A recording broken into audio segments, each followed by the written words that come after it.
Mungu ametuahidi kutupa uzao mwingi kama mchanga wa bahari, ameahidi kubariki kazi za mikono yetu, ameahidi kutupa baraka zilizojazwa na kusukwasukwa na kushindiliwa. Ni yeye Mungu ambaye ametuahidi kutupatia sisi.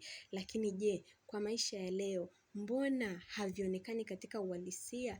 Mbona maisha yetu yamekuwa magumu? Mbona maisha yamekuwa ya kung'ang'ana? Kazi hamna, na hata ukiipata bado unang'ang'ana. Uzao, watu wanatafuta watoto hawapati. Kwa nini? Watu hawaoi, hawaolewi kwa sababu gani? Sio kwamba Mungu hajaachilia hizo baraka. Mungu ameziachilia, lakini shetani yuko muda wote pale kuzuia baraka. Amesimama kwenye njia zetu za mafanikio, amesimama kwenye milango yetu ya ndoa, amesimama kwenye milango ya uzao, milango ya kazi, milango ya kufanikiwa. Amesimama pale kuhakikisha kwamba baraka zinazotoka mbinguni hazikufikii. Ukiangalia Wathesalonike wa kwanza 2:18 nasema, kwa hiyo tulitaka kuja kwenu.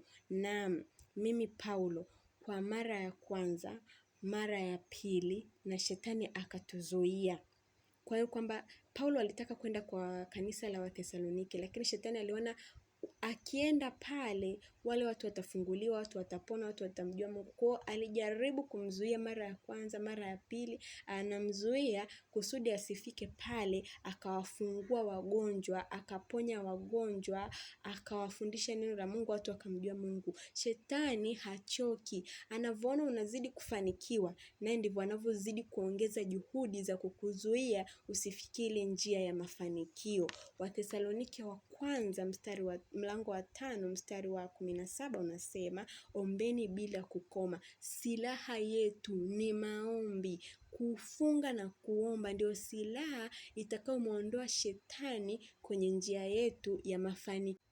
Maombi pekee ndio silaha itakayomtoa shetani kwenye njia yetu ya mafanikio. Hivyo tunapaswa kuomba sana.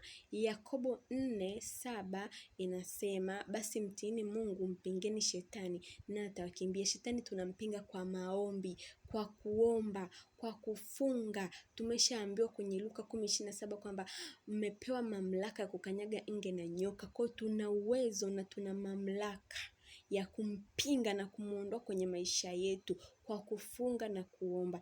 Hivyo usiache kuomba, na kadri utakavyokuwa unaomba, maisha yako hayatabaki kama yalivyo. Shalom.